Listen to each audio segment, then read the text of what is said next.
নমস্কার, আমি অঙ্কিতা। আজকে আপনাদের জন্য আরেকটা চক্র নিয়ে নতুন কিছু ইনফরমেশন নিয়ে আপনাদের সামনে চলে এসেছি। তো ফার্স্ট যেটা আপনাদের বলতে চলেছি আজকে, সেটা হচ্ছে আমাদের নাভি চক্রার উপরে আমি বলতে চলেছি, যেটাকে আমরা মণিপুরা চক্রও বলে থাকি। এবার বলি, এই মণিপুরা চক্রটা আমাদের কি ইউজ হয়। মণিপুরা চক্র মানে আপনাদের নাভির উপরে যে সেন্টার্স আছে সেগুলোর কথা আমি বলতে চাইছি। তো নাভির যে সেন্টার হয় সেটা আমাদের ডাইজেস্টিভ ফায়ার বা ডাইজেস্টিভ সিস্টেম, বা আমরা কি খাচ্ছি আমাদের পাকস্থলীর মধ্যে সেগুলো কীভাবে প্রবেশ করছে বা কিভাবে সেগুলো হজম হচ্ছে, এই সমস্ত প্রক্রিয়াটা এই নাভি চক্র বা মণিপুর চক্র করে থাকে। এবার যদি আপনি কিছু ফাস্ট ফুড খেয়ে থাকেন, বা আরও যদি ভালোভাবে বলি বাইরের খাবার খেয়ে থাকেন বা কোনো রিচ খাবার খেয়ে থাকেন, তাহলে যেটা আপনার সাথে হয় সেটা হচ্ছে যে এই খাবারগুলো আপনার পাচন শক্তিতে যায় এবং সেগুলো ডাইজেস্টিভ ফায়ার অনেক বেশি জুস সিক্রিট করে, যাতে করে সেগুলোকে আপনি হজম করতে পারেন।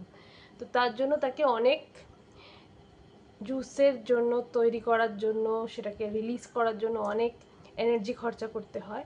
আর তখন আপনার মণিপুরা চক্রের উপর এফেক্ট পড়ে, বিকজ এখান থেকে এনার্জি সেন্টার্সগুলো আপনার কমে যেতে শুরু করে। তো এবার আপনাকে যেটা করতে হবে সেটা হচ্ছে আপনার যে পেট আছে সেটাকে নিজের মতো করে, যেমন ভগবানকে আপনি যে আসনে পুজো করেন আপনার পেটকেও সেইভাবে পুজো করা শুরু করুন। পুজো করার অর্থ হচ্ছে, আমি যেটা বলতে চাইছি সেটা হচ্ছে আপনার পেটকে কমপ্লিটলি আরাম দেওয়া শুরু করুন, আর তাকে সেটাই দিন যেটা তার ভালো লাগে।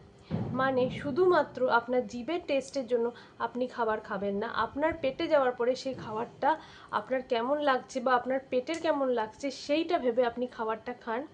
কারণ আপনার পেট কোনো ডাস্টবিন নয় যে তাকে যা খুশি দেওয়া যায়। এটা মনে রাখবেন, মন্দিরে যখন আমরা যাই বা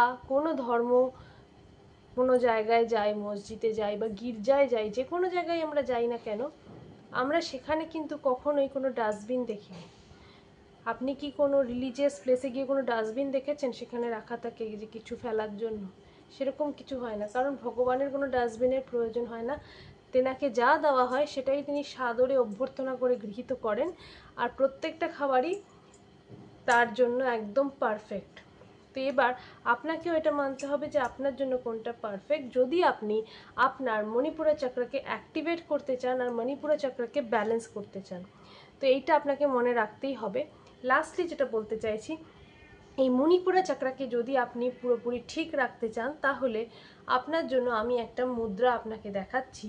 সেটা হচ্ছে, আপনাকে প্রথম আপনার দুটো হাতকে এরকম করতে হবে, তারপরে নেক্সট দুটো আঙুলকেও এরকম করতে হবে, আর আপনার যে লাস্ট আঙুল সেইটা ভালো করে দেখুন, এই যে লাস্ট আঙুল সেইটাকে একটার ভেতর একটাকে ফাঁসাতে হবে। ফাঁসিয়ে যদি আপনি এইটাকে আপনার রুট চক্রের কাছে নিয়ে আসেন এবং এইভাবে যদি আপনি মিনিমাম 2-3 মিনিট বসে থাকতে পারেন ডেইলি, তাহলে আপনার মণিপুরা চক্র ব্যালেন্স হওয়া শুরু হবে। আর যখন ব্যালেন্স হওয়া শুরু হবে, তখন আপনার লাইফে ডাইজেস্টিভ ইস্যু বা গ্যাস ব্লোটিং রিলেটেড যেসব ইস্যু আপনি ফেস করছেন সেগুলো ধীরে ধীরে আপনার কমপ্লিটলি ঠিক হয়ে যাবে। ধন্যবাদ, ধন্যবাদ, ধন্যবাদ।